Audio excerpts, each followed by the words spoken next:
Everyone, it must be easy to be a business owner. There's no such thing as a 9 to 5. It's 24/7.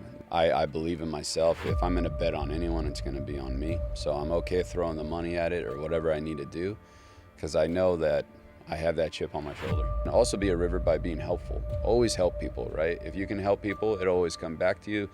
That's not why you do it, but just always be a river.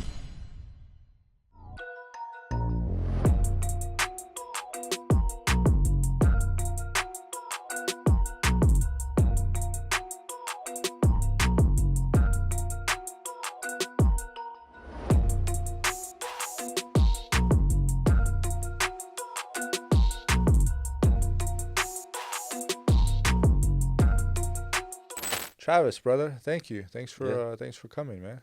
Thanks I for know having me. It's been a long time coming. I know you're a busy man living in chaos. Yeah. But for all my viewers, welcome to another episode of Purpose Over Pleasure podcast with your host, Alex Payne. And today we have the pleasure of talking to Travis. I don't want to butcher your last name because your dad told me Yeah. not to do it. So I'm Yeah. going to let you introduce Yeah, yourself. Travis Ivanoff. I guess you really should say Ivanov, but when family came to Canada, they kind of changed the spelling, so it's Travis Ivanoff. And yeah, I'm pumped to be on here. I know we've been trying to do it for a bit. My schedule gets crazy just like yours, but happy to be here for sure. Thank you, man. Yeah. Thank you. Hopefully one day I'll end up in your studio. Oh, absolutely. Your I'd love fancy to have you studio. on. Yeah. Yeah. After you guys finish building it. Yeah. Yeah. It'll take some Be time. We'll good. get it done, bro. Yeah, We'll get it yeah, done. yeah. But yeah, man. Speaking of chaos, bro, let's start with that, bro. Your dad told me a little about his past. Yeah. And yeah, when you said you kind of were brought up in chaos, talk to me about that, man. Like, what upbringing in chaos led you to like thriving in chaos? Yeah, I think if you want to go way back, yeah, I mean, my dad's just a stand-up guy, so my mom, He is. if you want to get into the personal side of things, I met your mom too. She's a sweetheart. well, that's not my mom, yeah, so that's the mom that raised me, but so my chaos starts way before that, where, Oh. yeah, actually my real mom, she was, unfortunately, she battled mental illness and alcoholism, so my dad had a decision to make, we ended up going to Michigan. I was maybe 5 years old, and growing up in that chaos, kind of, alcoholism, not really violent, I would say, but just a lot of alcohol around. And so my mom ended up leaving and moving to Michigan. That's where she was from. And she took me and my sister with her. And then she decided that, well, actually, she was going to try to keep us there. So going way back, my dad ended up coming and basically kidnapping his own kids. I mean, it's a pretty wild story. But The statute of limitation applies, bro, or what, man? I mean, the courts got involved, everything Yeah. got involved. Yeah, Yeah. no, and I'm old enough now to make a decision. Yeah. I'm 40, but yeah, I'm good. I want to be with dad. Yeah, I want to be with my dad. But anyhow, so that's kind of where the chaos started. But he rescued us. He moved out, and he moved us back to California. So it could have been a scene in a movie, but he literally came and kidnapped us, threw us in the car, and then he was getting chased by my mom's current boyfriend and his friends, and then they had to put us at a hospital until the courts kind of sorted us out, and based off our living conditions, they granted him full custody, and then we moved to California, and then he met my mom, and well, I already lived in California. I was in Michigan for like a year. Then he met my mom now, Sadie, who she's really the only mom I know. She's raised Yeah. me since I was like 6 years old. But, kind of coming up in that environment, I think you can choose to go the wrong direction, I would say, or you can put that chip on your shoulder and just, maybe with me, I do have a chip on my shoulder. I always have. Like, if people doubt me, I'm like, all right, that's fine. In my own mind, I always knew, like, I'm going to make something out of myself. I'm going to go to college and maybe not voted the most likely to succeed in the beginning, and then, but I just had something different, like, pleasure over purpose over pleasure. I think I could relate to that because of the chaos and the chip on my shoulder. I always knew I was going to do something in my life and be someone in my life, and I like to think that I've started to accomplish that. So I don't mind chaos and I don't mind pressure. It just I always rise to the occasion. That's just kind of how I've been. And now it's brought me to build a pretty nice firm and, help a lot of other people. And as I was saying before, my wife said, hey, you're addicted to chaos. But the positive chaos is getting into Airbnbs. We have an Airbnb in Tennessee. Is it real estate? Is it helping other people retire? It's is it, we opened an office in Tennessee as well, and we have a radio show, we have a podcast, we have all these little pieces. And so when I say chaos, like now I crave chaos that's positive, but I just need a lot of plates spinning always, because I don't like, I just can't sit still very long. It's hard for me. Yeah. Do you ever find yourself trying to like sit still and or meditate, or maybe just sit in silence for like 5-10 minutes? Yeah, I do. I have a sauna in my garage. So I'll sit, and I have a traditional sauna in my garage, and I'll sit there, and it's kind of like, it's an interesting exercise. So, because I like to listen to Audible and podcasts and all of that. So it's easy to kind of fill my time with something like that. I always have a headphone on. If you see me around, I'm listening to something. So in my actual sauna, I'll just sit there and I'll just think, or actually just walking. Like I remember last weekend I worked out. I haven't been working out for a while, and I worked out, and I didn't have my headphones in. After I worked out, I just walked around the park around my house, and I was like, oh, this is nice. Like it was a nice morning out. It was Saturday. Kids were still sleeping. It was early, and I just kind of walked around. I like that time alone, just to kind of think, and and it's usually about work, unfortunately, but or fortunately, it depends. But that's where I can kind of pull myself out of my work and look at it from the outside in, and kind of look like, all right, how's my business look? How's my life look? It's time where I can get like introspective and kind of look at things. So if I'm sitting in my sauna or just really taking a walk, that's the time I can kind of calm down. Yeah. I feel the pain, bro. I feel the pain because for me, it's sometimes still a struggle. I have to force myself to be in silence because it's really easy to fill that silence, dude. Oh. Audiobooks, podcasts, Yep. YouTube, Mm-hmm. social media, work, It's too easy. worry. Yeah, it's too easy. But I think a lot of times, men, what we do, and we think we don't, but I realized because before, when I wasn't exactly, the best version of myself, I always seek this self-destruction habits, right? Drinking, womanizing, porn, all that. And then, obviously, I got a lot of things together. I started pursuing purpose. But now I realize that overworking, overstimulation with information or trying to learn, whether it's business, politics, global news, all that. It's like, well, it's productive, right? Yeah. I'll learn my business. Yeah. But it's like there's unlimited amount of information. Yeah. To the point where my wife is like, do you ever stop? Can you just sit in silence? Like, why do you always have to watch stuff? Like, I get it. Yeah. I understand. It was like, well, I'm like, babe, but it's business. Yeah. It's babe, but it's news. Like, I don't know what's happening with in Iran. I do business there, or like, it's like, what's silence? Yeah. So I'm trying to implement a little more silence into my head, and it's the faith has been helping me a lot with that. Well, and it's hard to do if you're a busy person. You're someone that's I guess you could say probably addicted to the hustle, to the grind, right? Because chaos. It's fun too. I mean, let's not get it wrong. Like we're saying, like it's a bad thing. It's not all a bad thing, right? That's how you become successful. If you want a ordinary life, then nothing wrong with that. But you're probably not always thinking about that. If you're clocking in 9 to 5 and then your job's gone, but I think in your career and what I'm doing right now, it never turns off, and I'm always trying to figure out like dissect things and make sure that I'm on top of my game, because I have a lot of clients that count on me, so I have to pay attention to financial news. I need to be looking at these things. But one thing I do is I have times where I'm listening to like junk podcasts, or not junk, but like on the way here, I was listening to the Shane Gillis podcast, right? Something funny, lighthearted. So then I'm just laughing. And then sometimes I'm studying on Audible. I'm listening to different books or podcasts about business, things like that. So those are kind of like my desserts, if you will. Like if I'm doing what I need to do, if I'm learning about business or reading another book or listening to a finance podcast, then I can allow myself kind of that junk food, something, and not to say like I listen to a lot of Joe Rogan, right? And there's a lot of great episodes out there, but some of them are just funny, right? And I need that too. So that's kind of my break I take. But yeah, it is. I guess when you really talk about it, I don't spend a lot of time in silence. I probably should. And you're learning that. I mean, how hard is that for you to do? It's hard. And what I kind of found a sweet spot. I wake up at 5 a.m, I realized the phone starts ringing about 6 o'clock. Okay. 6:30. That's East Coast clients. They kind of already know. Okay, we're gonna start calling them Midwest clients, and then our guys already up. My partner doesn't sleep. This fool is just He's on. him. He's always on, always wired. Yeah. He does not know how to sit still. Yeah. But he's a case of a lot of trauma. Mm-hmm.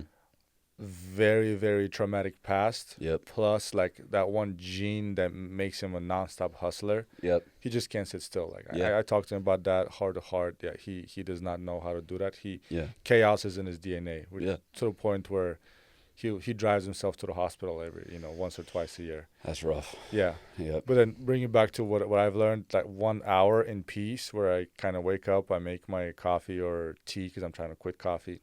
Mm-hmm. And I just open up the Bible and I just read it. Yeah.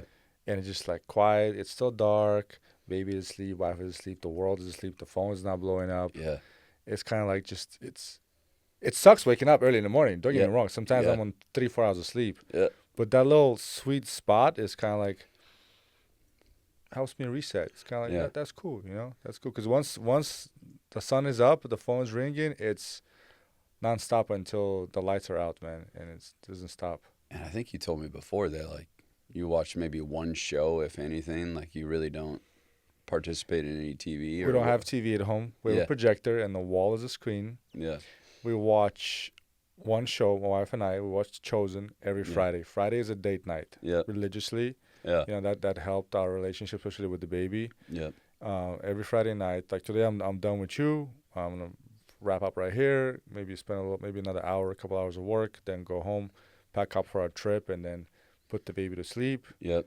Have dinner for this, and then the Chosen. Yeah. The one that's I don't know if that show's about Jesus. Yeah. I've heard of it. But it's a really, really good show. I like it.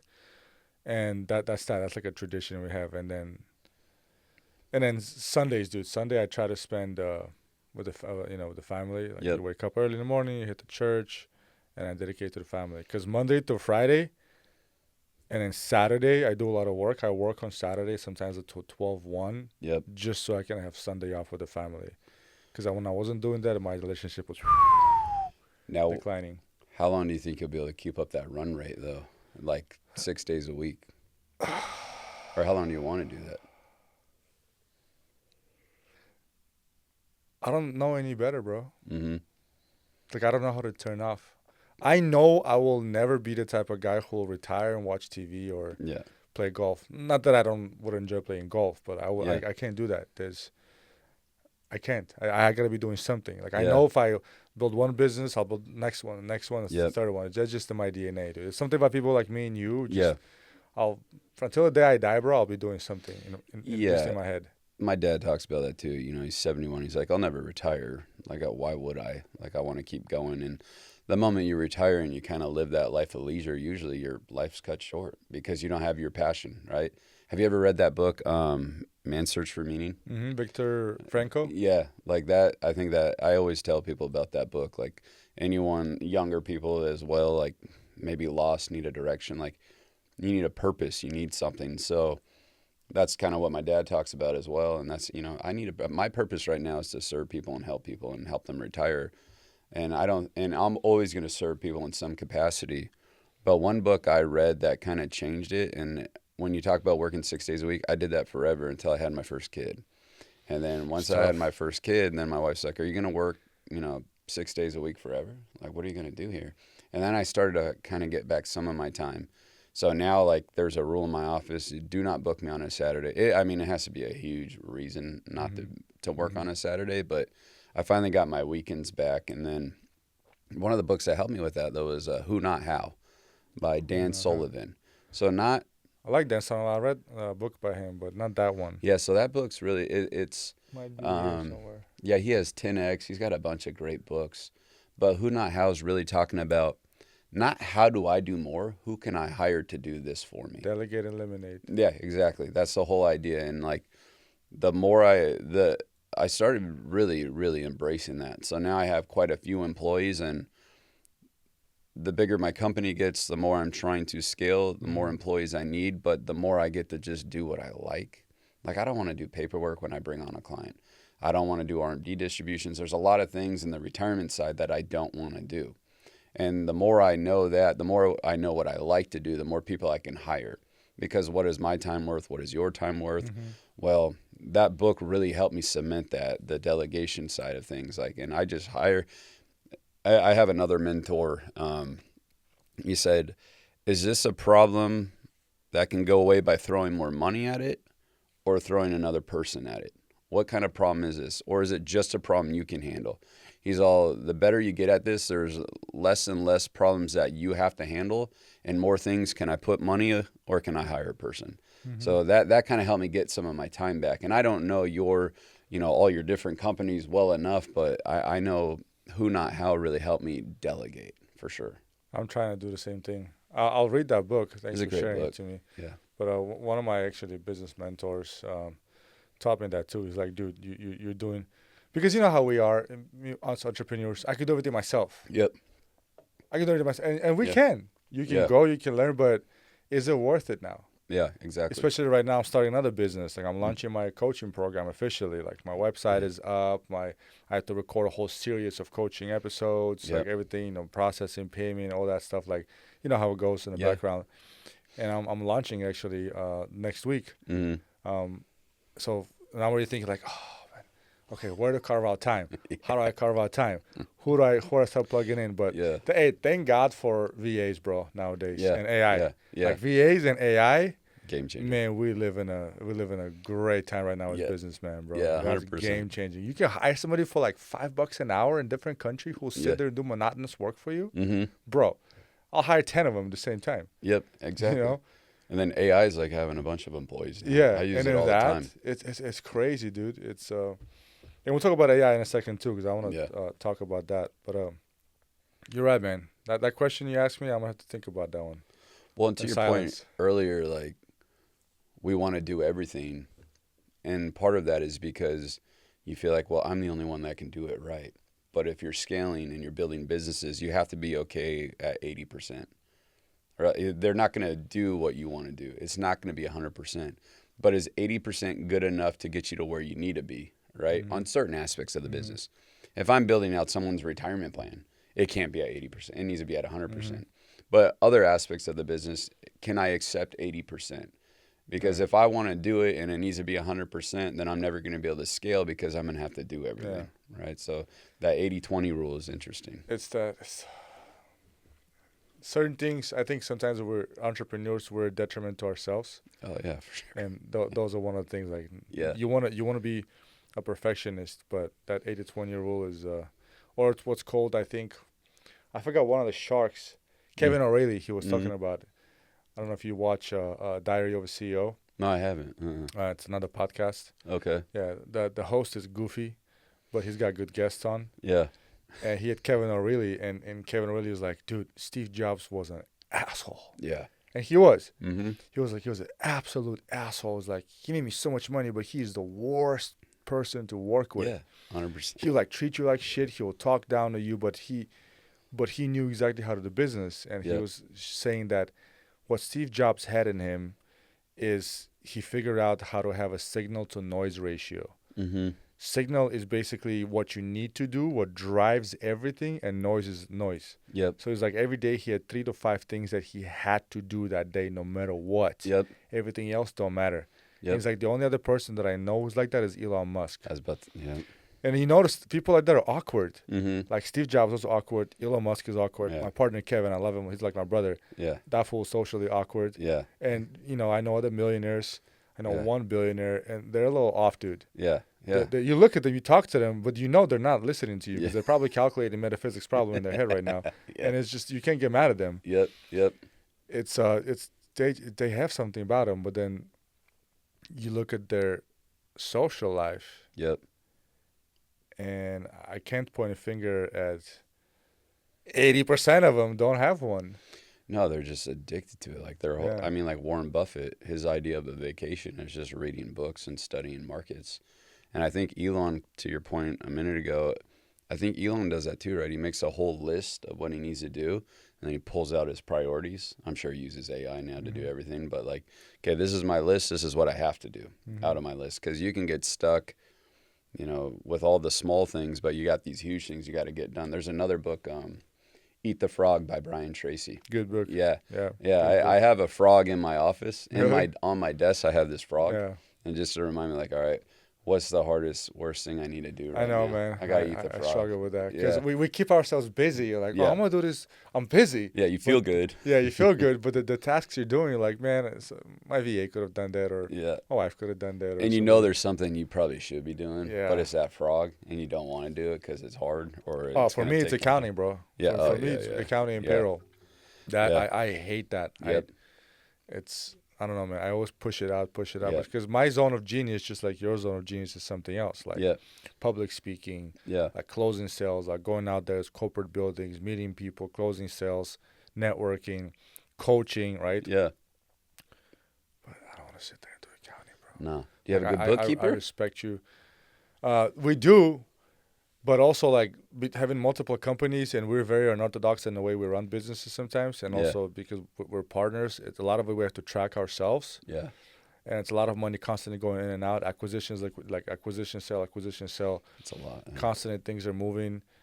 And it's just a lot, man. Yeah. It's a lot. So I get it. Yeah, with my new company in Tennessee, or the new retirement planning office Mm-hmm. we have out there, I have 2 new business partners there. So that company needs to be separate from this company. So tracking every expense, like everything, like, okay, oh, we sent FedEx, but that's for Tennessee. Like, and then making sure like it becomes, Mm-hmm. it's a lot. Those details get annoying. I don't like that part. I like finance. I don't like that part. Yeah. yeah, my respect to you when it comes to like numbers, bro. I am a numbers person, but not to the point like what the level of you that doing numbers. It's crazy. You gotta have passion for that. Like I'm more, I don't know. I like talking to people in person and, you know, maybe having like a 7 podcasts and stuff. Yeah. But I always respect people, accountants. Yeah.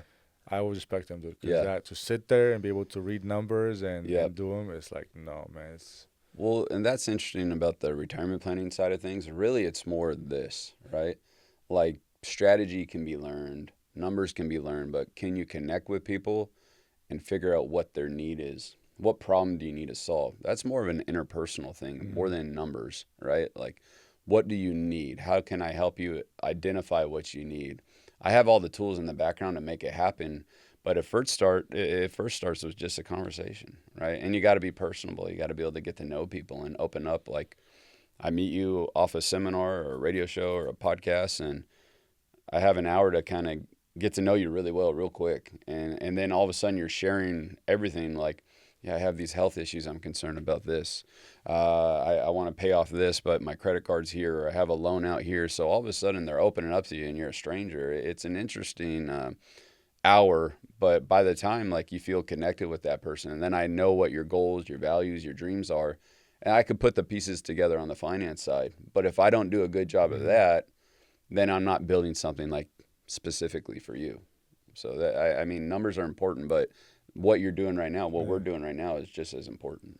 Yeah. It makes me think, because if you're able to like open up somebody about your finances, you must be, you know, you gotta feel comfortable with that person. Yeah. No one's gonna sit there and say, you know, I have so and so many numbers in my account, or I'm negative so Yeah. many numbers in my account. Yeah. That's like intimate information, bro. Yeah. Well, and then it gets even more intimate, like on the health, and you know, when we're talking about long-term care, I have a client that he wanted long-term care, and we built out the whole plan for him, right? So we built the plan out for him, and then he has to go get his underwriting. He's got to get his medical done. Well, it turns out that his PSA, the PSA level that measures your prostate, was through the roof. So the client got denied his long-term care. And the underwriter told me, he's like, look, Travis, you need to tell this client that they should go to their urologist and a primary care physician tomorrow, because these PSA levels are through the roof. Maybe it was a fluke. Maybe something happened. That client ended up going to his primary care and then a urologist. He had prostate cancer. He had to have his prostate removed the next month. But it's crazy. If we didn't have that conversation, if he didn't open up to me and we didn't get into long-term care, he wouldn't have known he had prostate cancer. It was, and ended up saving his life, right? He didn't get long-term care, but he got his life, He was right? not dying from cancer. Yeah, exactly. Next month, So it's an interesting job. People share everything with you, and numbers is one part of it, and making sure you're doing a good job.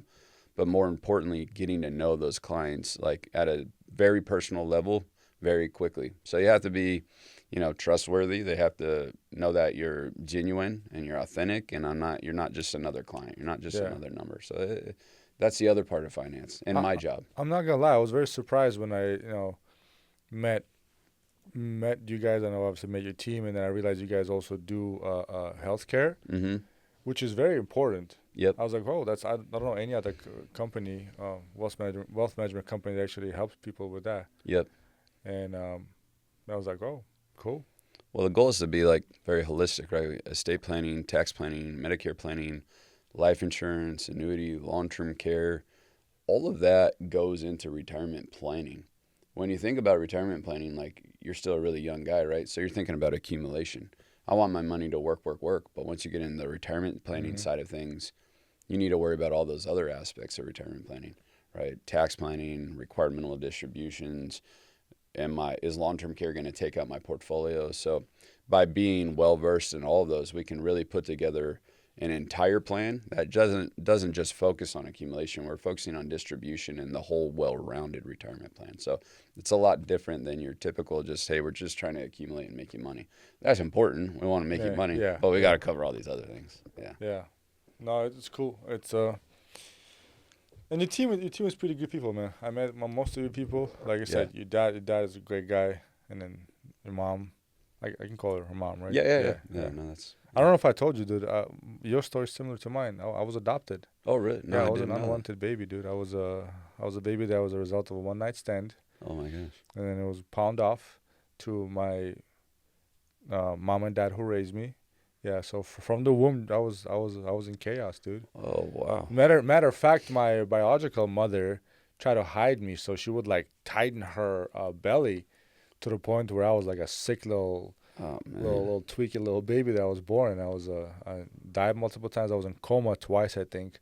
Thank God my mom who raised me was a medical worker, so she saved my life multiple times, literally. I was in coma for days. And then so she raised me, and then our chaoses are similar, brother.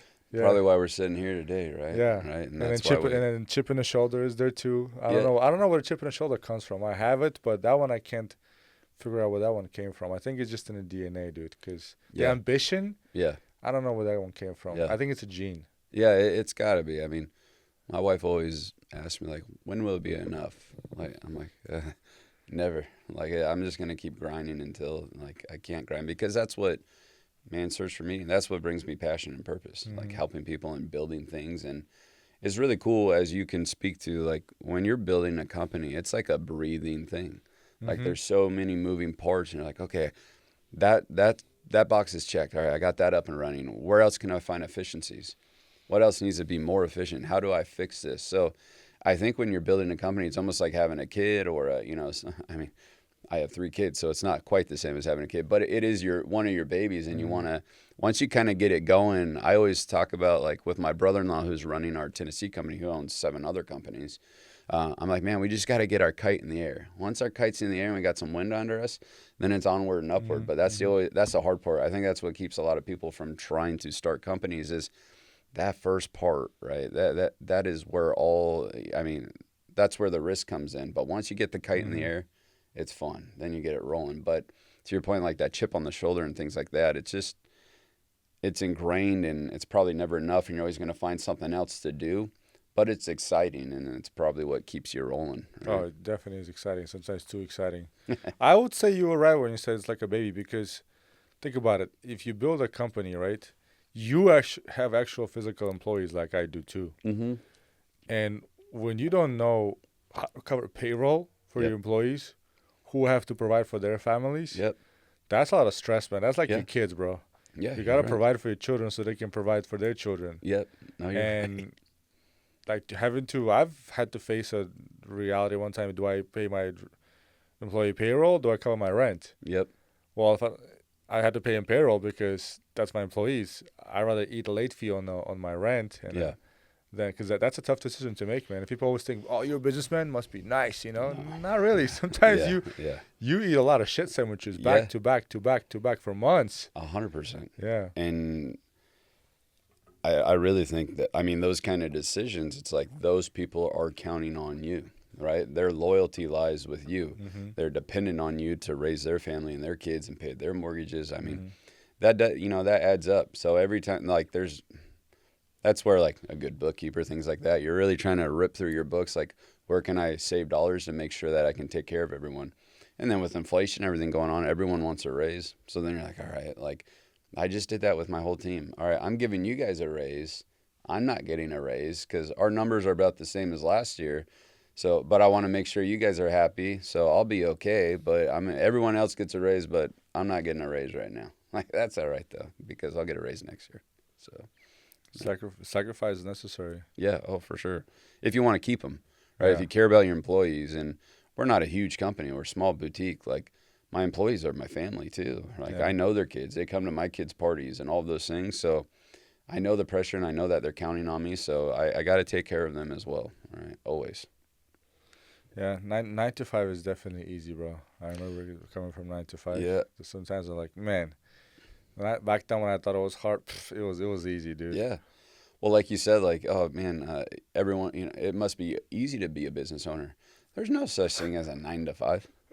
It's 24/7. There's always 365. something. I'm getting emails on my phone at midnight, and I have to try not to respond to them. I wake up in the middle. A lot of times, I don't know if this is how you are, but how I am, like, I'll wake up in the middle of the night and I'll have all these great ideas. I'm like, oh, if I don't write that down right now or something I need to do, I'm going to forget it by the morning. So then I'm up and then I'm on my phone, which I shouldn't be, but I'm writing all these notes. And all of a sudden I'm up and then my head's spinning. And then I'm like, all right, I'm just not going to go back to sleep. I guess I'm now working. But that's the part of being a business owner, right? My employees aren't going home and thinking about, oh, what's going on here? What's going on there? But as a business owner, it is 100% all the time, all gas. Yeah. I mean, And then you have somebody like your wife mm, or your kids who want attention, Yeah. and rightfully so. yep, So you're constantly like caught in the middle of business, work, yep. family time. And that becomes an issue, right? I mean, Yeah. I'm sure your wife, I know my wife is like, man, how long, how long are you going to do this? Like, at this pace? And, you got 3 young kids. You got to make sure you're spending time with us. And I love spending time with them. It's just, I get dragged into it. Hey, I'll be home in 30 minutes. And all of a sudden I'm on I'm like, I'm getting text messages. I'm like, oh, shit, it's been another hour. And where are you? I'm like, sorry, I'm on my way. Are you really on your way? I'm like, yes, I think so. Oh, man. I think my wife by now, I noticed she kind of made peace with that because I've done it so many times now. She Yeah. just doesn't react. Yeah. She just kind of just plays it by ear. And yeah, but I'm blessed that she's understanding. She's a first time mom. We're first time parents, so Yeah. it's a little tough. They say it's easier with the following kids, Yeah. but I don't know, man. Being a first time parent is a little tough, bro. It is. No, I agree with that. Being a first time parent, you don't know what you're in for. Once you have the second one, you're kind of used to it. But I tell you, once you add the third one, then you're outnumbered, as they say, and then the chaos just continues. But yeah, it's well, and then they started in sports, right? I'm at my daughter's softball practices. We got swim practice. We got gymnastics, and then that starts to really eat up your time. And I don't know. My dad always made an effort to always be at my baseball games. He's not at my practice, that's fine, but he always showed up to my games. So for me, like, as soon as my daughter's baseball schedule comes out, my receptionist is on my calendar and blocking everything out. And I block out practices too. So that gets tricky because that means on one of those days, because Mondays I try to leave a little earlier, Fridays I try to leave a little earlier. But if we have a Tuesday practice and I'm clearing my day from 4 o'clock on, all right, that means Monday or Fridays I'm going to be there later because I got to make up that time. I got to make sure I have time to see clients and work on the business. So, but that's something. And as your daughter gets older, you're gonna see that. Like, you're gonna want to make time for that. You want to be there, right? So that's a whole nother balance. But that is a break. When you're asking about like Yeah. quiet time, when I'm watching my daughter at softball and I don't have anything else, that's all I'm looking at. That's nice. That's a nice break. Yeah, I'm not there with mine yet. She barely started. Yeah. She barely started crawling. So, but I got maybe a few years until then. It'll be there though, and then you'll have the other one. And then Dude, next another thing one. you know, I was like telling my wife, babe, we just brought her home like last week, and now she's like gonna be here in 3 months, and she's like developing character now and a little Yeah. attitude and mumbling is like, yeah. You ever heard of a 4-burner theory? No. So it made a lot of sense. It actually gave me a little bit of peace. Mm-hmm. Four burner theory says, like, we have four pretty much priorities in life, right? It's business, Mm-hmm. family, health and fitness, and social life. Yeah. We all try to maintain all four. Mm-hmm. Very successful people can only maintain like three Yeah. at a time. Yep. Extremely successful people do like two, maybe one. Yeah. Like the Elon Musks, the Steve Jobs, they probably do like one Yeah. or maybe two. Yeah. Successful people, I would say like you, I consider you a successful business owner. Probably, in no disrespect to you, but just like me, fitness had to take a step back Yeah. in social life. Oh, 100%. Right now it's business and family. Yeah. Like, I am blessed and grateful to be able to start carving out some time for fitness. Yeah. But my 9% body fat walking around with abs days are gone.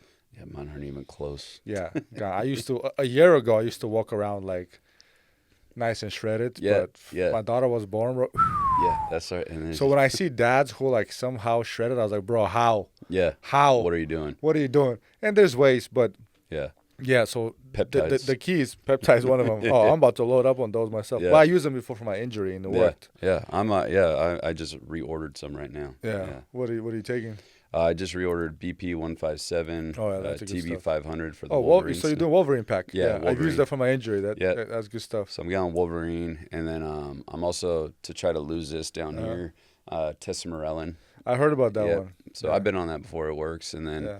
I was on enclomiphene for a while to boost my testosterone, Mm-hmm. but then got out of control. Like Right. 2 years ago, I was shredded. I was in great shape. I was Yeah. working out, and then my testosterone was like reaching 1100, and I was Jeez. a maniac, and I was getting side effects. So I got off of everything. So, Wow. but now I use Ways to Well, the company that Rogan and all of them talk about out of Mhm. Austin. Mm-hmm. So it's a online health, and they do all your biomarkers. Yeah. So now I'm using them, and they're like, your testosterone's dropped a bit, your cholesterol's up. Yeah. So I do. That's a nice Chico, but I literally just order everything. But the four burner theory, I've never had any. I've never been able to put it into words. But exactly what you're saying is what I've always thought about. It's very hard for me to have everything doing well at one time. You can't. You'll just Business gas out. is exactly. Like, Yeah. okay, business is good. I'm in shape. My social life's great. I'm hanging out with people. My relationship's good at home. It's never been like all the balls in the air at one time. It's always like, all right, business is good, but I'm not in good shape. I'm drinking too many beers, but I'm there for my kids. But my wife says I don't spend enough time with her. I spend more time with my wife. I'm still fat. Yeah. It's always like I can never like now it makes sense. I've never heard of the four burner, but I'm definitely living it. That's for sure. So once I learned that, I was like, okay, I gotta give myself some grace, man. 'cause Yeah. The key is not to, and the key is to do it in seasons. Yeah. Like right now, I know that my social life will probably be to a minimal, and if I'm lucky enough to maintain health, which I'll prioritize. So right now it's family, business, and fitness. Yeah. Above all for me is obviously faith. Yeah. Like that's above all. That's not even one of the burners. That's just mandatory thing Yep. for me because, you know, I can tell you a few stories that, you know, the big guy upstairs saved my life multiple times, and everything I have and I owe to him, and I, you know, recently got baptized. Nice. So that's above the full burners. Yeah. That's just mandatory. But I try. But there was only one person that I know in my life. He's my business mentor too. I don't know if you know Bedros Koulian. I had him here as a guest. Familiar. Yeah. He's the owner of IFBB, Fit Body Boot Camp franchise, Okay. Truline, Okay. multiple companies. He's worth like, I don't know, probably close to $1 billion, half a billion now. Good for him. Very That's a successful. Good mentor to have. Yeah, he's a great guy. I Yeah. love the guy. He is one of my role models because he has successful businesses. Like his fitness franchise alone is very successful. Good family, two kids who are like teenagers already. He's in good shape. He's pretty shredded. But I realized to him, and I talked to him about it. To him, it took a while because it was what we talked about before. Every company he built, he put a person in charge. Like I put a CEO here, put a CEO here, put a CEO here, and that's how he took his time back. Yep. Okay, that's how he's able to work out the jiu-jitsu with his son, go on a date with his daughter, go on a date with his wife, Who not? How? do public speaking, Yeah. walk around with a six pack at 50 years old. But when I talked to him, I was like, dude, I wasn't like this, my 20 years ago when I was just starting. I was making money, but I had a gut, or I was this and depressed, and then I had to go seek therapy, and he was molested as a child, and all that. Like, he spent a lot of time. I have his book right here, Man Up.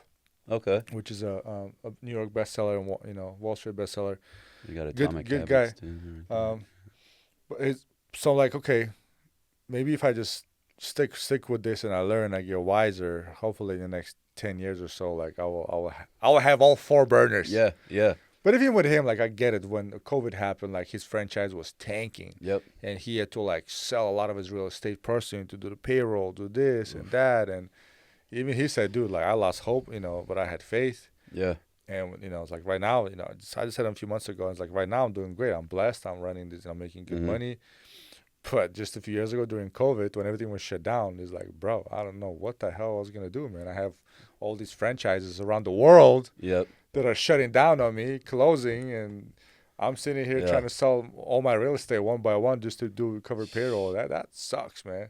The seasons of life, right? That's what you were saying earlier. Like, things change. Like, there's time and season for everything. But now he made the sacrifices. He got through COVID and everything else, and now he's doing well again. So I guess you just always have to keep your head up, keep on grinding, no matter what. Right? That's I think that's a mandatory thing as a businessman, because I don't know about you, but with my industry, like, or in particular the furniture business, bro, I think it's in any business. Literally, I've had days where my bank account would be in 6 digits, then in the morning, then down to like $500 by night, then again same the next day, then down again. Literally, money comes and goes. Yeah. So if you don't have like the nerve to see that happen, it'll stress you the hell out. It'll give you a heart attack. Well, none of that. If you don't have the confidence in yourself, right? If you know, like, hey, I've been here before. I believe in myself. If I'm going to bet on anyone, it's going to be on me. So I'm okay throwing the money at it or whatever I need to do, because I know that I have that chip on my shoulder. I know I have that drive. So I have confidence that I'm okay to take risks because, well, it's worked out in the past, and I don't see why it won't work out again. And not everything works out, but if you quit trying, then it's not going to be. I mean, you wouldn't be where you're at today if you ever quit, right? So you just got to. Yeah, it does take a lot of nerve, but you got to be willing to take the risk. And that's where my dad, in fact, I wasn't always like that. I was just going to ask, is that from your dad? Yeah, it is, because I was not like that. When he brought me into the business, I've been back in. So I got licensed when I was like 20 for my life insurance license and all that. And then I went to school. I did marketing. I worked at different ad agencies, things like that. And then I was like 27.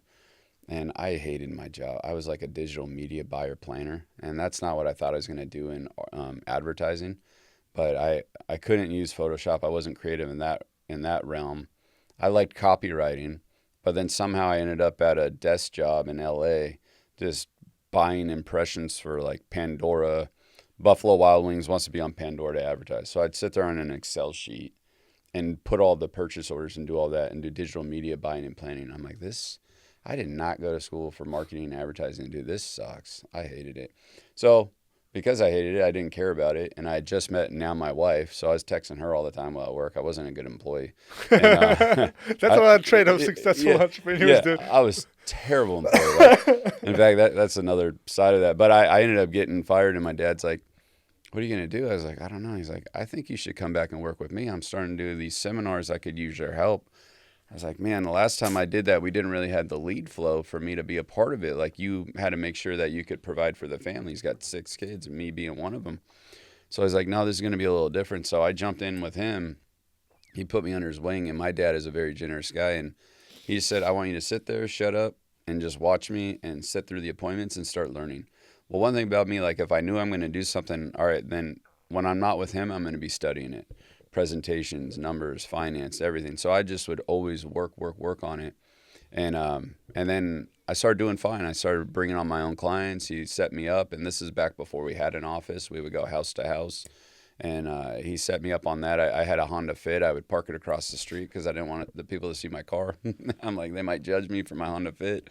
And then I started doing well, and then my dad got to the point where he was giving me 10%, then 20%, then 40%. And he's like, all right, now you're making quite a bit of money with me. Now it's going to change. Now we're going to split everything 50-50, but we're going to split all the bills and everything else 50-50. And I was like, oh, I like the other way. Like when I wasn't paying as much and still making good money. He's like, this is how we're going to do it. So we would have a seminar. So we do a lot of retirement I mean, you went to one of our dinner seminars, and it might not work out well, right? People didn't sign up, or we didn't get the leads we wanted, or it just wasn't a good seminar. So then he's like, I'm like, man, we didn't even make any money off that seminar. I'm trying to help clients here. And he's like, all right, well, we got to do another one. I'm like, another one? You want me to spend another, whatever, 15 grand to do this, 20 grand? He's like, yeah, we got to do another one. You always have to keep doing it. It doesn't matter if it was good or bad. I'm like, I don't know. I don't think we should do another one. Let's try to work our existing list and try to get clients in them that way. He's like, well, I'm going to do it. And if I pay for it and I do it, you won't make any money. So if you want to make money and if you want to bring on clients, you still have to pony up your half. And I was like, shit. All right. So I did it. And then I did it again. And then I never looked back. So he taught me how to take risk and not be scared of it, because I was very scared of it. So I've had to build into taking risk. And now I'm immune to it. If we don't have a good seminar, it's all right. Let's set up the next one.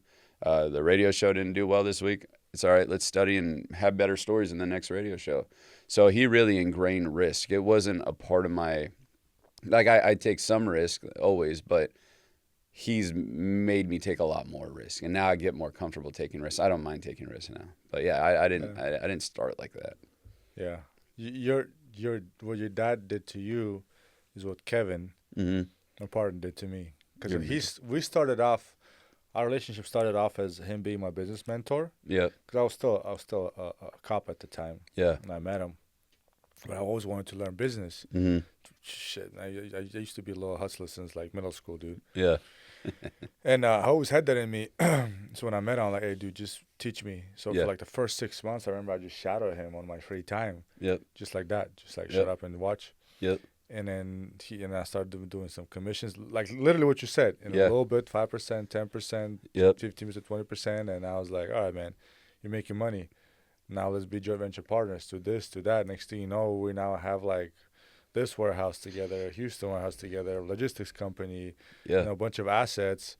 But one thing about him, that guy is freaking fearless, dude. Yeah. Kevin, that dude is fearless. Like I've never met anybody that fearless in my life. And when it comes to business, I mean, I've done some fearless shit on the job as a cop. Don't get me wrong. Like I have some cop friends who've done some crazy things, dude. I've done stupid things. I've busted through doors knowing there's like an armed suspect inside. Yeah. Think about it now, like what an idiot I was.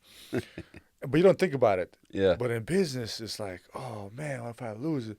But this guy, like he always says, there's no fear but fear itself. Yeah. And he always bets on himself. Yep. But then a lot of it has to do with his childhood. Like his stepdad was a co-founder of GoDaddy. Oh wow. Yeah, sad story. To be honest with you, he lost everything because of his ego. But so he comes from a lot of money. This is his third company, multi-million-dollar company. Multiple divorces. Went to prison, all that stuff. But he's got no fear in his blood, dude. That guy that's why it's important to have a mentor. Like for you, it was your dad. For me, it was Kevin. Yep. Who just shows to you like, dude, you just gotta grab your ball sometimes and go. And go, and you gotta weather the storm. Because like, I don't know if you noticed, but the economy right now is pretty shitty. Yeah. Inflation is bad. Oh, like 100%. people are doing. Not everybody's doing well right now, brother. Yep. Like if me and you are pretty blessed right now, and I hope and I pray your business is doing well. Yeah. But times are tough right now. Yeah. Oh, 100%. And for us, like March and April were rough.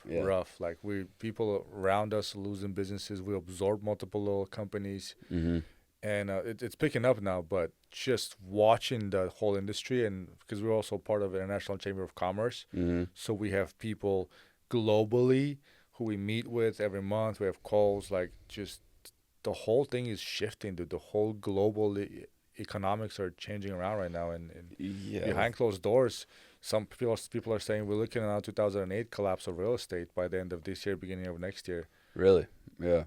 I've heard more so on the commercial side, but not so much residential. Commercial real estate. Yeah. And I mean, ever since COVID, like people just aren't using commercial space as much. Oh, I'm telling you right now, because I do this for a living, there is so much empty commercial real estate standing in every state, in every metroplex, every downtown. Yeah. You go, it's just tons and tons and tons. And there's tons of liquidations out there. Just big offices building. There's all for the taking. Like people call us all the time. Hey, we're like closing down with this and not everybody can go and liquidate 2-3 floors. Like I'm starting one on Tuesday right here in Santa Ana, taking out 2 floors.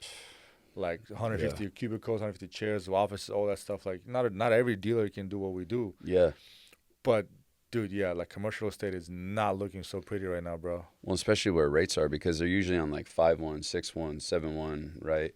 And then they have to refinance, but they can't I mean, at these rates, and if they're not bringing the overhead, and if they want to refinance, they really can't lower their current price per square footage. So when we just moved offices back in October, and you see these empty buildings, and they're like, well, can you come down on the square footage rate? They're like, no, we can give you a bunch of perks and tenant improvement money and abated rent, but we can't come down on our square footage price because then we can't refinance out of our loan because we can't show the same kind of rent. So we'd rather keep it empty, take the tax write-off, than lower. And I was like, man, that's wild. I didn't know that existed. Yeah, so, that's well, the Irvine company thrives on that. They always bump it up, then use that to refi, and they're doing pretty well. I actually just had Peter Brennan. I don't know if you know OCB, Orange County Business Journal. You're a subscriber. Sure. Highly recommend. Okay, I'll check it out. You as a business owner in Orange County, I recommend it. It's $100 a year. Okay. Orange County Business Journal. All right. You get all the fresh news. Yeah, I'll check that out. I didn't know about it's that. like Bloomberg before Orange County. Oh, cool. And he actually worked for Bloomberg. So I had Peter Brennan here. Yeah. Great guy. Yeah. He's an editor in chief for OCBJ, and he knows Douglas, what's his name? Who's the CEO of Irvine Company right now? He knows all of them. And he knows behind closed doors. He told me, okay, this Orange County is a good county to be in. Let me put it this way, brother. Sure. Yeah, okay, stay in Orange County. Yeah. Yeah. But I don't know if you know, I was just a few weeks ago, I visited your neighbor, Speedo. Oh, really? They're out, bro. Really? They are out. They're gone? Oh, man. You know that, right? That building, it's right next to me. Yeah, I walked the whole building. Big building, Where'd bro. they go? Oh, really? Yeah. Oh. Yeah, I'm not going to spill the beans. Yeah, but it's not like, because a lot of companies are, Atlanta, Texas, Tennessee. A lot of people are moving I think they're still here. They just downsized. I really didn't care to ask, but that massive facility they have inside with the pool, swimming pool, because they, yeah, dude, it's all is going to be out. So right they offered me to take it, and I was like, nope, I am not taking that because you guys have some old, bulky stuff in there, and I'm not going to take that. Yeah. To liquidate their stuff for them? Yeah. Okay. Yeah, but Speedo, out of that building, they're going to be out soon, brother. That whole sign will come off that building next to you. Maybe I can get a deal. Move offices. It's a lot of offices. It's a lot of offices. A lot of open space they building. have there. Yeah, it's a huge building. It's a lot. Yeah. Well, and then Vans left not long ago. Well, I guess years and years ago, Vans left. I forgot who's there now, but a lot of companies are that whole business park. I mean, there's a lot of vacancies right there. Yeah, that's for sure. Things are moving. My buddy just bought a gym right here because the gym right here in the corner on Edinger shut down, and my buddy just got it. He's opening his gym right here. In a month or so. What kind of gym? Like a workout fitness gym, not like a MMA or something. No. Well, my buddy DJ, he was a manager at the UFC gym right here, the original UFC gym. Yeah. He left that, good position, good job, to pursue his dream and open up his own gym, which is good for him, and great guy.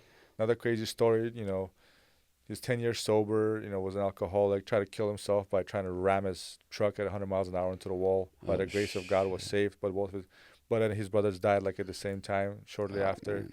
Rough. So faith got him through it, but a great guy, man. Great guy. And now he's opening his gym. Walked away from a manager position, general manager at UFC gym, the big one right here. Build his own one, right? To build his own, which you gotta respect that. I hope it works out. That's awesome. Yeah. That's great. Yeah, it's gonna be a good gym. But speaking of being fearless, bro. And your dad is a very calm dude. He's like Oh no, he's crazy. He's not a calm dude. No, he's not calm. He's a funny guy. He's got great one-liners, but when he gets stressed out, he gets on it. Yeah, he can get in he gets into it a bit. I mean, the dude had 3 daughters, 3 sons. I mean, everyone told him he couldn't do what he did, and he is the American dream, coming from Canada, doing what he did. I mean, the guy did what he wanted to do. Now he lives in California, from Windsor, Ontario, and want to escape the cold weather. So he's done fantastic. This guy lived his dream. So now, but that you don't do that and be a calm person. He's a maniac. He told me, I mean, his dad said, he was crazy when he told Yeah. his dad that he wants to do what he wants to do. Yeah, my grandpa's a CPA. He's like, why don't you do this or why don't you do that? He's like, no, I'm moving to California. I'm gonna do this. Yeah, Man. That's I don't know. Do you tell that to your kids too? You can do whatever you want to do. yeah, Did your dad instill that in you guys? yeah, definitely. Yeah. Well, my dad just thought I was a crazy kid. He told me, he's like, I thought you were the least likely out of all the kids to like make it. So he wasn't joking at that. No, he's not kidding. No, he was like, I don't know, because I was a bit of a troublemaker. Never mean-spirited. I was just a class clown. I like making people laugh. Like, Yeah. if I didn't do what I did, I'd love to be like a stand-up comedian or something. My favorite thing is comedy. But with that being said, he's like, yeah, I didn't know that you were going to be the one to kind of make it and do. I mean, all my siblings are successful in their own right, but he just was surprised at the passion. But like I said earlier, I always had a chip on my shoulder. I was like, I knew I was going to go to college. I knew these things. I didn't care what anyone else said. I'm like, I'm going to be successful. I'm going to make sure. It was important for me to get my college degree and do all those things. So I did all that. And now it's funny. It's kind of like he leans on me for a lot of the business. Like I run most of the company at this point. He's semi-retired. I mean, he still pops in. I don't know what he does, but I no. noticed that. Like every time I popped in, it was like, "Oh, Travis got this." So Yeah, Travis got this. Travis will take care of that. Yeah, yeah. I can see you kind of release the strings onto you. But it's perfect. Like I was his who, right? Who, not how. I was his who. I was the one he built up, and now he scaled me up. And now in my own company, I'm currently hiring for another advisor. I'm bringing on another administrative assistant. And we're building up Tennessee. So what he did with me, he found that I was passionate. He built me up, and now he can kind of cruise. Well, that's the same thing that I'm trying to do. I'm just trying to bring on other people. So I have more advisors out there, and then eventually my goal is to take more of a CEO role. Still have my current clients I work with, have my book of clients, but then just help other people and mentor people and then build them up and then let them, flourish and become successful and help them, right? One of my other mentors used to say, be a river, not a reservoir. Meaning, always share information. Constantly flowing, constantly giving information. You never want to be sitting stagnant. And also be a river by being helpful. Always help people, right? If you can help people, it always come back to you. That's not why you do it. But just always be a river, right? And so that's something I always keep in mind. So if I can bring on other advisors and help them, show them the way and find people that are similar, that are hungry, I love to do that. I mean, that's the goal. Just like my dad did for me. Just like Kevin did for you. That's why you want to do your coaching program, right? You want to help people. Yeah. Yeah. I want to help men, bro. Like my true passion of the heart.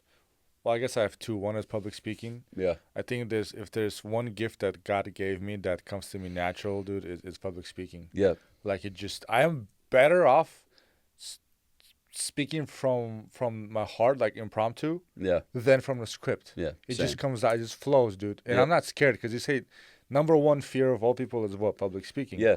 Bro. I mean, if before I go on stage or something, my butthole's puckered in there. But once I'm, I start, Yeah. So I think that's truly a gift that God gave me. So I was like, all right, you gave me the gift, it's yours, but now help me use it in the way to serve others. Yeah. Which I try to. And then that's one, and then coaching is the second one. But coaching came from the fact that me, coming from my background, right, my father was, my biological father didn't want me, obviously. Yeah.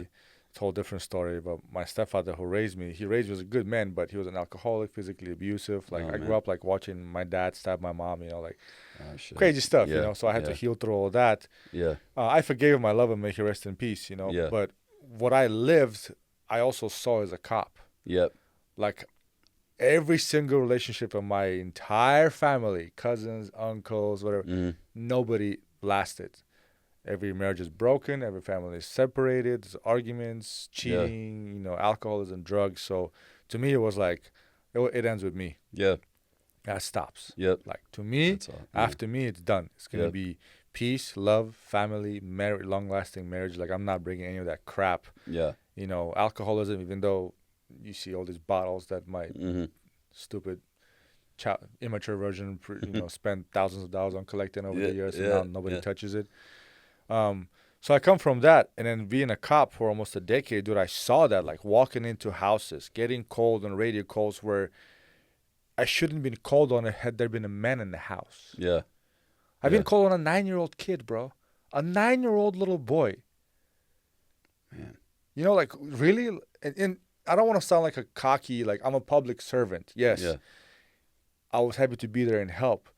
But a cop shouldn't be getting called on a 9-year-old Yeah. because that 9-year-old is not being controlled because there's no man in the house to control him. Yep. Yep. Or two teenage girls who are fighting, and there's no man. Or another teenage kid who's destroying the house, and the father is so weak that he can't even stop him. Like, Yeah. or just no fathers. There's entire communities I saw, bro, that have Yeah. no fathers. Yeah. Like they walked out to buy cigarettes, I guess, Yep. Never. and never came back. Yep. And I don't want to point fingers at certain communities, Yeah. but it's freaking true, dude. The Yeah. movies are not lying. Yeah. Yeah. And it just sucks, but it makes sense because when you take away a man from the house, like even granted, my father wasn't the best father, right? With all his demons that he fought, alcohol and drug abuse, but I still knew that if I do stupid shit, I'll get my ass whooped, and I did. Yeah. Maybe shouldn't gotten it to the point that he did to me, but I Yeah. knew I messed up. Yeah. I will get it. Yeah. But then when you don't have that either, Yep. you just become, as a boy, Yeah. you do whatever the hell you want to do. Yeah. You become just an uncontrollable little asshole Yep. who then becomes a menace to society. Yeah. And I almost became one. I've been a terrible kid. I've been expelled from schools. Like my poor mom, dude. The embarrassment she had to face going to school or principal's office, and it was both me and my brother. Yeah. Like my principal, true story. My poor principal when I was growing up in the motherland. He knew my last name because he was my older brother's classroom teacher. Oh, no. And my older brother, being my older brother, a punk kid involved in gangs and drugs, beat the shit out of him in class. No way. So when I was in school, he was my principal. I remember that he calls me into an office like that. I was like, does that run in a bloodline? Like, are you guys all like that? Yeah. No. He just didn't know how to deal with us. Lucky for him, he then taught. He was a principal for my brother's son, and my brother's son was a good kid. So it was like, hallelujah, miracles happen. Yeah, it turned There's somebody around. in your bloodline Turned around. who's a different child, Yeah. which is hilarious. But like that, my poor mom had to go and shit to hear from principals, teachers, parents that I was just a, asshole little kid. Yeah.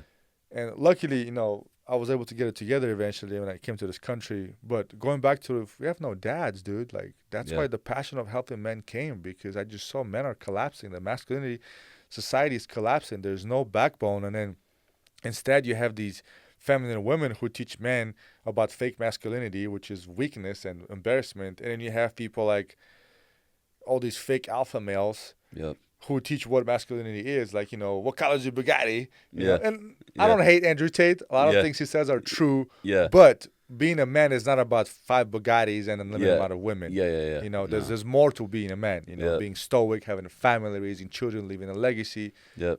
Valuing faith.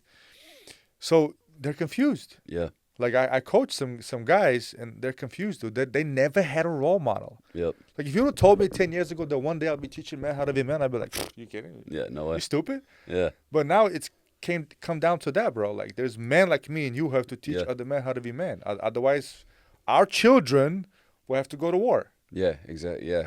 They're talking about the draft, right? And I have daughters, so I want to make sure like they have, someone that I can trust and count on if, they decide to get married. I hope they just live with me forever so I can protect them. No, I'm just kidding. But yeah. I want that too. But you talk about it, like I see your books up here. You Oh. got like David Goggins, You Yeah. Can't Hurt Me. Atomic Habits is a great one. I'm sure you got Dude, this Extreme one. Ownership somewhere in Yeah, here. this one is Hard Times Create Strong Men. Yeah. Bro, late, may he rest in peace, Stefan Arnio. I think that should be mandatory for every teenage boy. Yep. Because you heard that quote, hard times create strong Yeah. men, strong men create good times create weak men create hard times. Yeah, I think Joe Rogan always Yeah. quotes And that we're one. we're at the end of that cycle, bro. Yep. We're at the end of that cycle, man. I need to read that. I haven't read that book. It- I've it- read a lot of your books up here, but yeah, I need to check that one out. This is good. I haven't read these, bro. These are just collectors. Yeah, I was going to ask you, Yeah, have you, Pennsylvania. have you cool, read cool. all these? There's a Yeah. lot of books. These, in here. Yeah. a lot of these, but not these. This came from like liquidations and stuff. Yeah. So do you still prefer reading like an actual book? Or do you do I Audible? always prefer reading actual book. I Yeah. don't have time now. Yeah. So audiobooks and podcasts. Yeah. Plus, with AI now, Mm-hmm. you can summarize stuff. Yeah, you get the cliff notes. Yeah, cliff notes. But Yeah. there's something about just holding a book in your hand, because this is like tapping into the mind of the person who wrote it, man. Yep. It's just Yeah. something about that. My problem is by the time I get home, like I used to try to read at night, and that's just a recipe for me to fall asleep. Yeah. But if I Yeah. listen to something while I'm like walking, then that's how I digest most things that way. It's just audible. But I do like reading books. I mean, Atomic Habits is great. But yeah, I think it's just a time thing. Trying to be efficient always. I realize there's not enough hours, so it's just pick one small thing and implement it. Yeah. Yep. Because all these books, they have a ton of information, and it's great to overload yourself with information. But like Bruce Lee said, right, the great philosopher Bruce Lee, willing is not enough, we must do. Mm-hmm. Knowing is not enough, we must apply. Yep. So we can read all these books, but Yeah. we haven't applied one thing, nothing's going to change. Yeah. So I just pick one thing and Yeah. I try to That's apply it. Atomic Habits, right? Just Yeah. 1% better. I haven't even finished that book. I Yeah. started it. Yeah. It's a good book. Yeah. Yeah. I did on Audible. No, actually, that one I read. No, that was an Audible one. That one I read. But yeah, I think that the idea, though, I mean, being a better person comes down to things like this. So how do you get better? How do you learn, right? Because books are that author's best ideas. So they probably worked years and years to gather those ideas, and it's all in a book. It's a cheat code. Mm-hmm. So people can get better if they just apply themselves. But we have social media. We have, podcast. There's so many things you can be distracted from. So it's your choice on how you want to use your energy. And there's so many tools out there. Like you can become a better person. You can become more educated. But it's how you choose to use your time. And that's where like becoming a better person, a better human, a better man. Well, the tools are out there. They're easier than ever to find. Yeah. But it's harder to do because there's so many distractions. So you choose how you use your time, right? You got to use it wisely. You said it right, man. Sometimes I feel like I wish we had more time, though. I wish we had like a Saturn day. It was like 36 hours or something. I know, get a little extra time. Yeah. Yeah, get a little extra time. But it's all about time collapsing. I think true cheating is you find a mentor. Yep. Like how you found your dad. Yep. How I found got Kevin, Kevin. and then Bedros. Dude, like if you find a good mentor, Mhm. bro, that's like a shortcut. Oh, They yeah. tell you exactly what not to do and what to do. Yeah. You 'Cause got to be willing to listen. you gotta be willing to listen and Yeah. take risks Yep. and actually do it. But then you actually have to do stuff. Yeah. You don't do it if you don't roll up your sleeves and do stuff, man. Nothing's gonna change. 100%, right?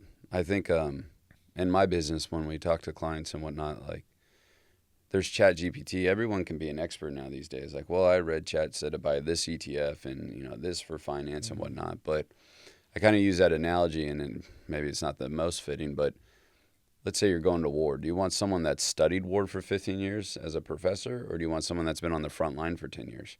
Mm-hmm. There's no real, I don't think there's a cheat code as far as experience and seasoning. Mm-hmm. Like, so when people come and see me, not to make it about my company, but if people come and see me and they're like, well, I read this, I did that. Well, I've helped hundreds of people retire successfully. You've been studying Chat GPT for a day or something like that. There's a difference between seasoning and experience rather than just studying things. Mm-hmm. So are you applying it? Kind of what you're saying, like, are you actually applying it? Are you doing it?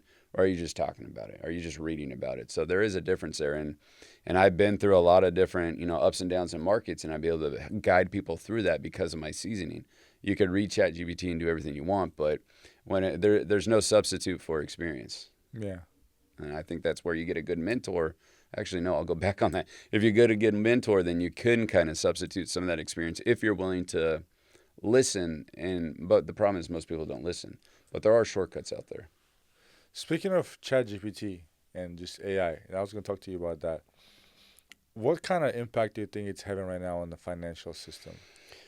Yeah, that's interesting because I'm seeing different firms where, they're having AI take the CFP tests or different exams, and they're getting like test? 90 certified financial planner tests, right? They're having AI take the test. And they're scoring like 95%, right? And then there's a firm out there, I don't know their name, but their goal is where you're going to come to their company. They're going to set you up with an AI advisor, and it's going to do all your advising for you.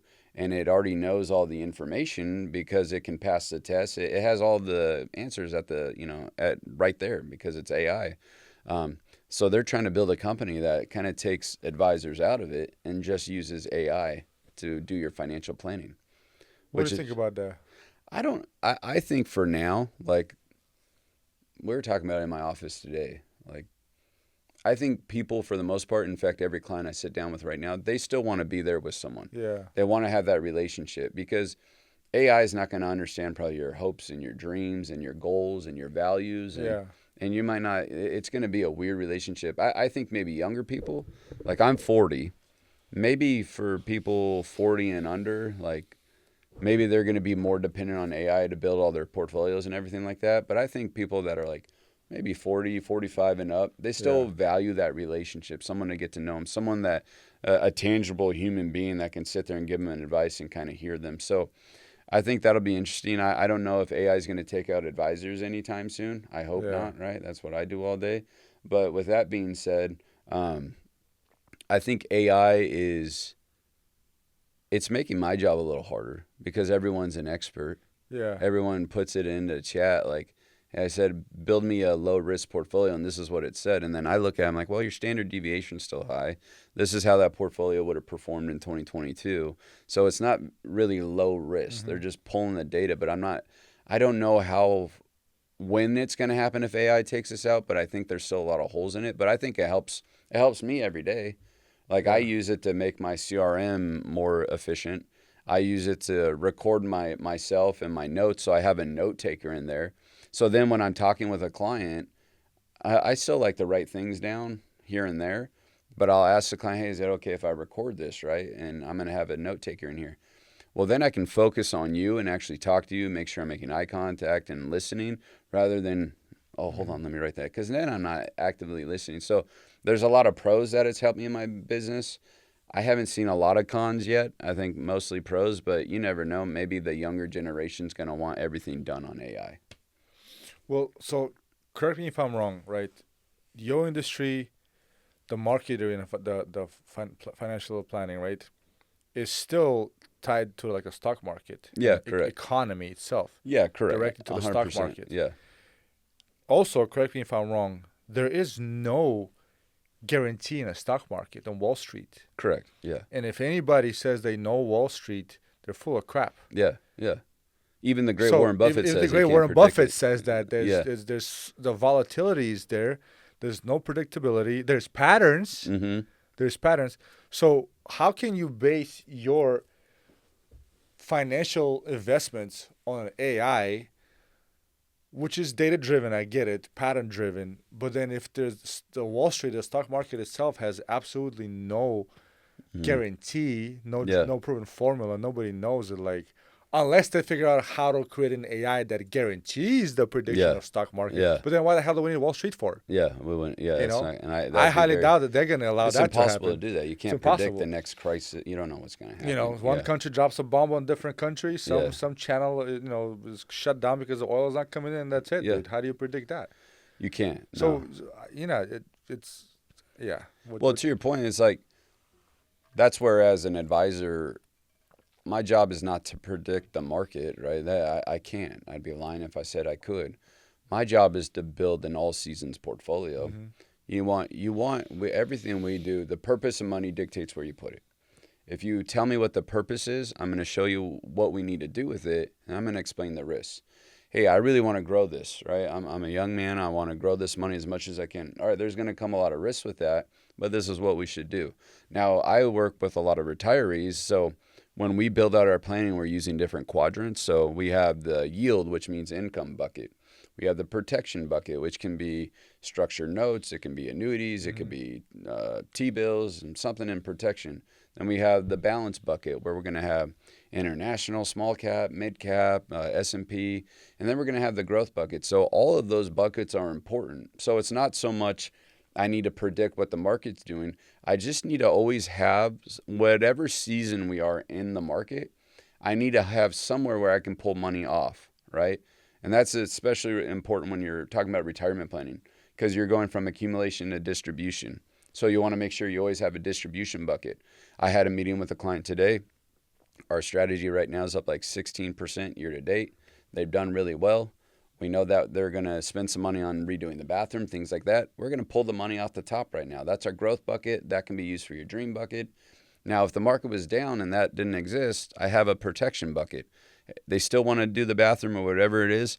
I have a portfolio that's going to be less not as much risk in it. Or I'm going to use an annuity where I can pull money out of. Or I'm going to use a T-bill strategy. So again, the purpose of money dictates where you put it. So when you enter into financial planning, retirement planning, if I get to know you and I understand your purpose, I can put together a really, really good plan. It won't be perfect. There's no such thing as a perfect strategy, unfortunately.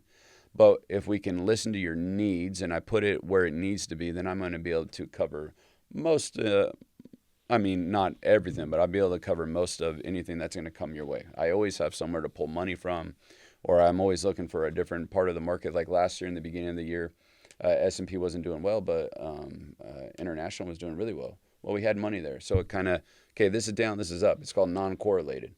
If this is down, then I got something else that's going to be up, which helps balance our risk in the strategy. So can't predict market, but you can do a good job of diversifying and make sure you're ready for whatever's happening. Is the fact that, so you know how BRIC is moving away from the dollar, right? Mm-hmm. Brazil, Russia, India, China, and I forgot what the last letter, what country Yeah. it is. The Iran wars that definitely didn't help that because everybody realized that we're full of shit. Yeah. And we can't back up a dollar. So they're like, oh, okay, nothing happened. His vault didn't collapse. Yep. You know, they try to do it to Russia, but Russia survived and thrived. Yeah.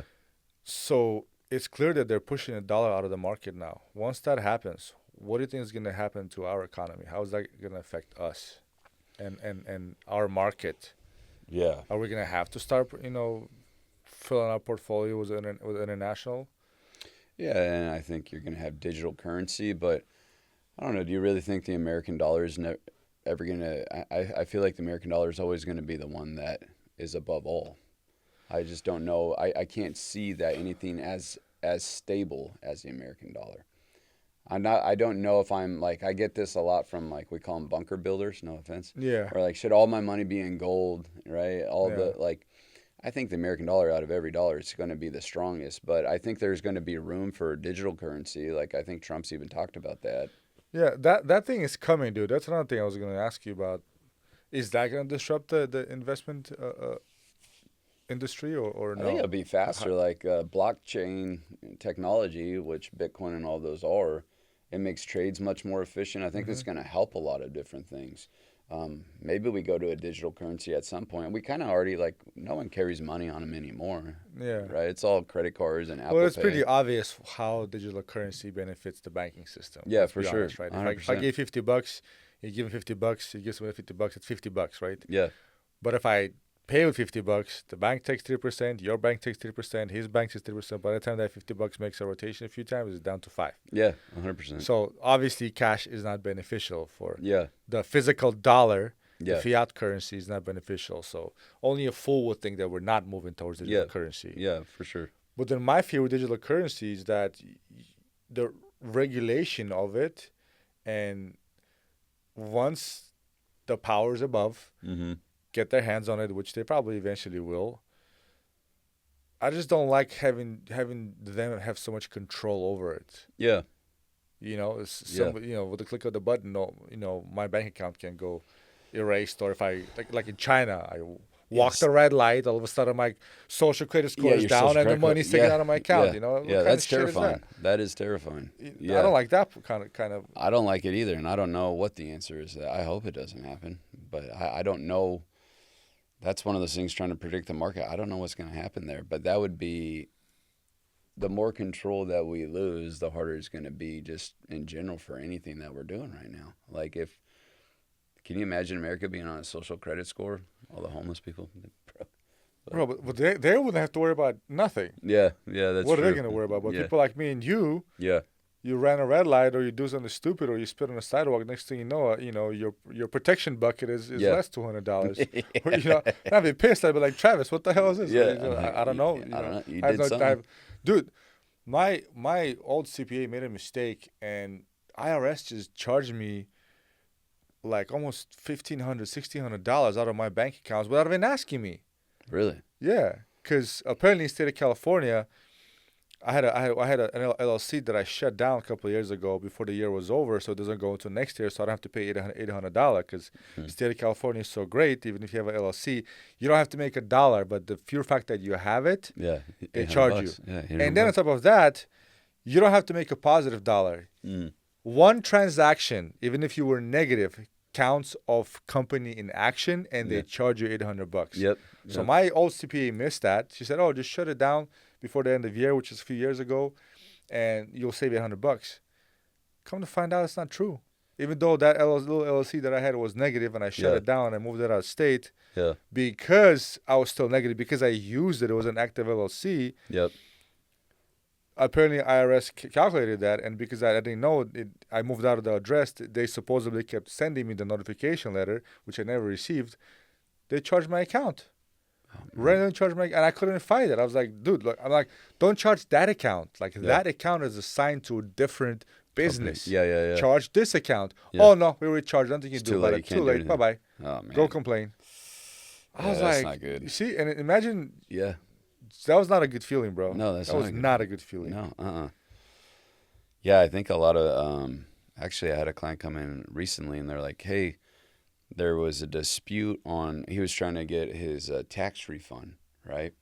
And they're like, "Something was wrong with your account on fire or something happened with his tax return, but they wanted him to scan the IRS form and then set up online pay so they can deposit the money in his account. He will not do it. He doesn't write checks. He doesn't do any kind of ACH transfers. He's still very much old school where he wants to write his own checks for his bill pay and do all of that because he's nervous. If I scan that code and then I pay the IRS via online, exactly to your point, are they going to be able to get into my accounts? So I guess he was right based off what you're Bro, telling. somehow, I never paid them from that account. I don't know how they got onto that account, Yeah, but it was that's a little scary. It was not a good feeling, man. Yeah, I'd want to know It was more not a about good that. feeling. And I know for a fact, for example, they do that over taxes. The court system does that over child custody Yeah. and all that stuff because Yeah, if they garnish your wages. garnish your wages. Yeah, But I mean, like who the hell would want that to happen to them? yeah, that's You know, that to me, I'll be pissed, dude. And that's when it comes in. Yeah. The issues with digital currency. yeah. It's more accessible, easier, It's shut you more down. accessible. Yeah. And then once the government takes over and they have that what do they call it right now? What word that they be using out there besides digital currency? Anyways, centralized banking system. Yeah. Excuse me. There you go. Yep. Oh man, it's game over. Well, maybe we all go back to gold then, become bunker builders. Bro, I don't know, man. I don't know, gold or silver or metals, Yeah. something, because I Yeah. don't have faith in the government, bro. And all these data centers popping up, man, and everywhere. Right now, that the industry is booming. There's data centers everywhere. Now the thing is, I meet with my chief investment team, every Monday, and we're talking about that. Where is AI going to continue to have the multipliers that it has? And what we were talking about, well, now they're bringing on assets, right? Because data centers are assets, but they need to service those assets because you're going to have to service those every 2 years, making sure you're replacing whatever the parts are that go into them. So now they're creating debt. So if they're creating debt and they have to service this debt and they're building actual physical, tangible assets, then is their multiplier going to be there? Because now they're going to have to spend more money, right? They got to spend money on employees to service those and the maintenance. So they were talking about this is the counter to AI continuing to have the run that it's having right now. Well, if they're bringing on debt and they need to service this debt and take care of the data centers, it's going to cost them more money, which is going to eat into their bottom line on their multiple. Will AI continue to grow the way it's growing if they continue to do that? What do you think? Will it? It could go again. It's one of those things in finance. I mean, if it definitely is going to lower their multiple if they have to hire and take care of all these data farms and whatnot. So it's going to slow it down some. I would imagine it has to, right? It's just like any company. If I have all this profit, but now I need to hire more people to service it and bring on more actual debt, then my profit is going to go down naturally, right? Yeah. So I imagine it's going to be the same thing. But wait till I tell you this. I was listening to I forgot what forum it was. BlackRock, Mm-hmm. right? Who's that? I'm just kidding. Who's that? Yeah. I'm just kidding. Who's that? Let's just say the biggest corporate buyer of residential real estate nowadays. Yeah, right? for sure. When the government starts to buy out residential real estate by the billions, that's not a good sign. Yeah, no. The CEO was saying, giving an interview, and he's saying, we're building these data centers, expanding, blah, blah, blah. But he's like, we now have to build areas of protection around these data centers because you never know. Someone can attack them with a drone. There you go. Yeah. And I'm like, okay, do we walk around attacking power stations or power poles? No. Or water and power buildings? No. We don't. No. They are for good. They service us. Yeah, everyone needs it. No one's gonna go and blow up a power pole or power station Mhm. or we need that. We use that. It's for good. Yeah. Why are you worrying about someone's gonna buy a drone Mm-hmm. and go blow up a data center? Yeah. That means you're doing some dirty shit Yep. and you want to protect by using our taxpayers' money. Your data centers need to be protected. Yeah. From what? Yeah. From digital currency? From social, like, why? Hackers. Hackers? Yeah, it could be anything. You right? know? And he didn't say international. Yeah. He said domestic. Yep. So we're gonna have a bunch of data centers everywhere protected by security because what are you protecting, dude? If it's made for good, Mm. then what are you worrying about? Well, and that kind of goes to if it's not on the taxpayers and it's on these companies having to pay for that security. Now their profits are going down. That's another added element to those things. So will the multiple continue with AI? And the reality is no one knows. But that's where when we're planning with buckets, we want money in AI. We want money in international. We want large cap, small cap, mid cap, bond strategies. We want all of that. So whatever does happen, if the multiple isn't there, you still continue to do well in your portfolios to bring it back into that. But yeah. A lot of my clients are military industrial complex companies, and I tell you, if there's somebody who uses AI, it's them. Oh yeah. They're making stupid money right now. Oh, Companies like Zone 5, Anduril, Oh yeah. Matt, all those Rocket companies. Fuel. Rocket Fuel, Yeah. yeah. I mean, even Lockheed Martin, Boeing is doing so, but I mean, look at Anduril, dude. Those guys are crushing the Oh industry my right gosh, now. yeah. Everyone wants Crushing it. the IPO. Yeah, Yep.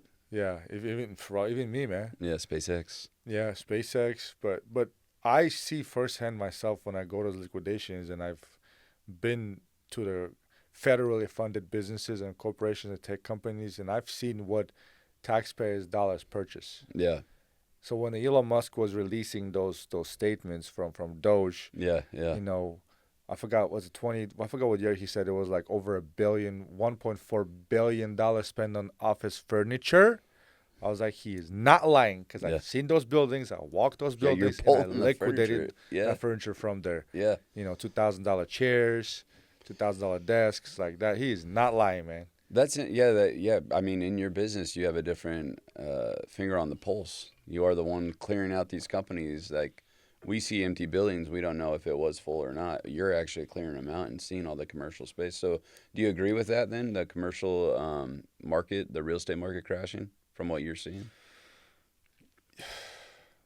I don't want to say crashing because I don't know. I'm not into like commercial real estate itself, but from seeing how it's doing, Yeah. it's not looking good. When you see buildings and floors at a time Yeah. vacant, when you see companies moving out of states, Mm-hmm. when companies shrinking, when companies taking their headquarters back out of the state or a country, Mm-hmm. just leaving buildings empty, it's not looking good. Like, No. who is going to come in and populate it again? Or at what cost? And if ever, right? If everything's ever. going, work from home, digital, Amazon, Yeah. And unless right it's now- an Amazon warehouse. Yeah. Dude, that's a whole other beast, man. Yeah. Amazon itself. And right now, the office furniture industry itself is trying really hard to bring people in. Mm-hmm. Design, colors, atmosphere, light, and Yeah. make it more exciting because we're shifting away from these bulky items and cubicles and all that stuff. Yeah. but there's only so much you can do, man. Like, even if you lower the cost of cubicles and make them look nice, dude, the price per square foot Mm-hmm.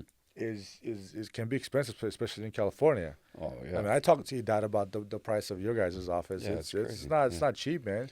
No, we have our office in Tennessee. It's not even close, and it's a Yeah, beautiful office. and we There's have a ours in speakeasy. Texas, which is Yeah. crazy the Yep. difference. But in say that's like California, Yeah. you know, it sometimes doesn't make sense. Like you have to make a significant amount of money just to stay afloat in running a business here.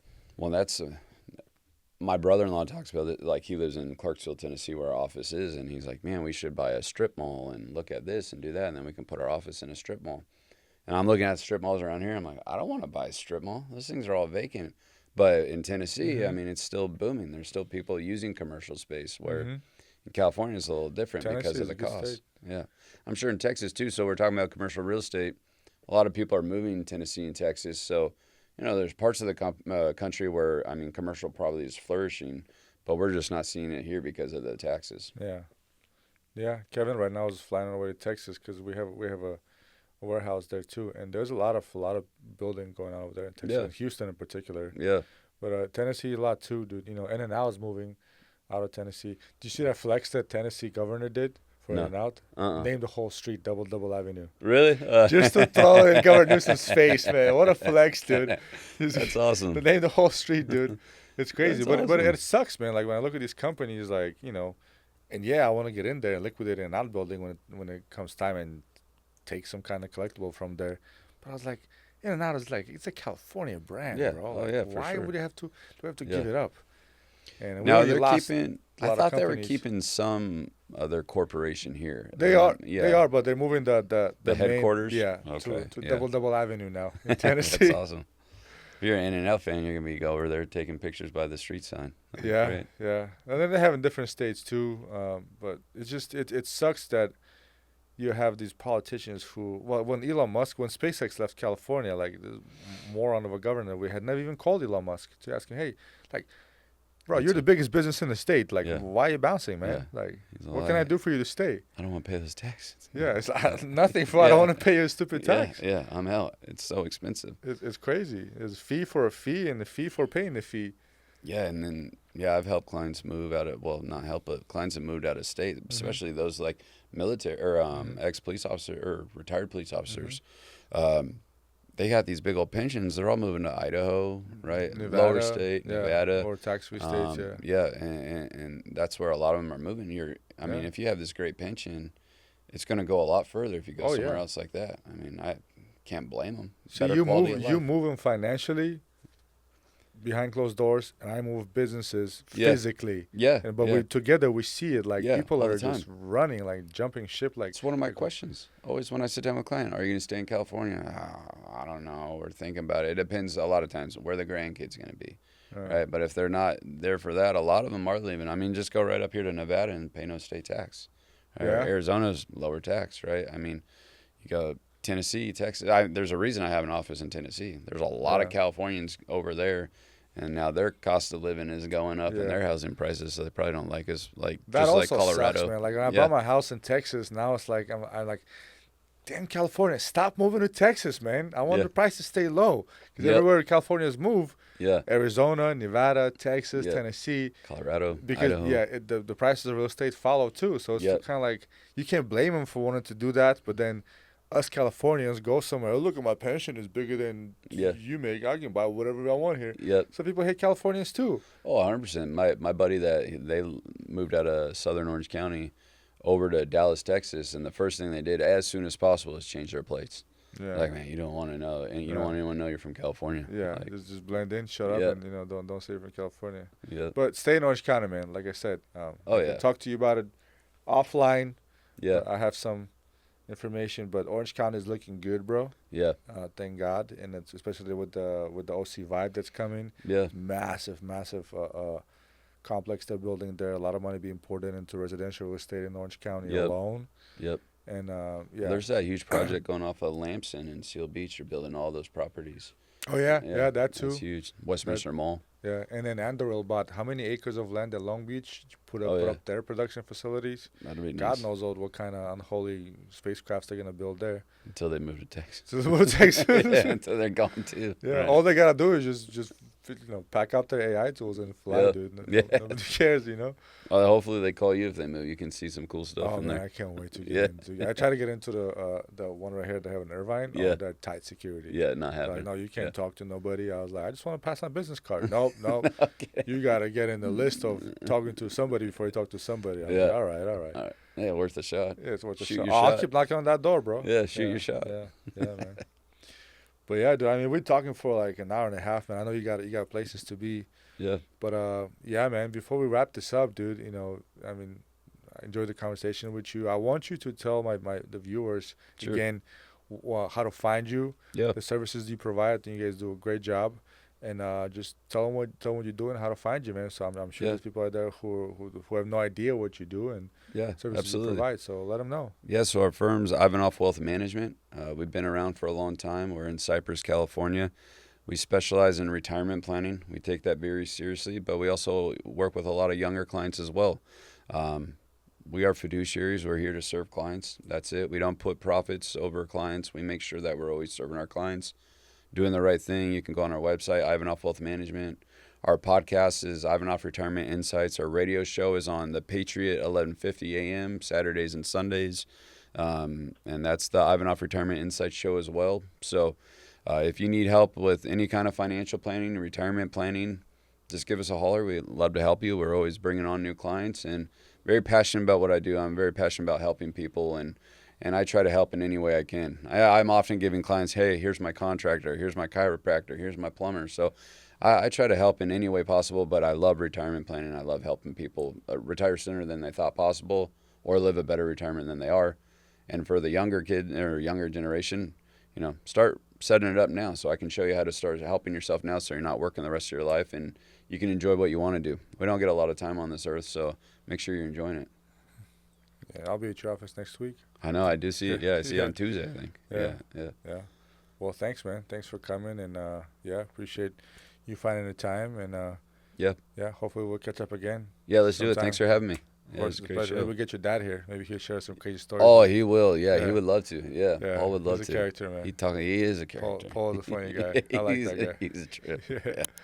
Well, cool, All right, brother. Alex. Thank you again, man. Until Yeah. next time, all right? All right, sounds good. Thanks, man.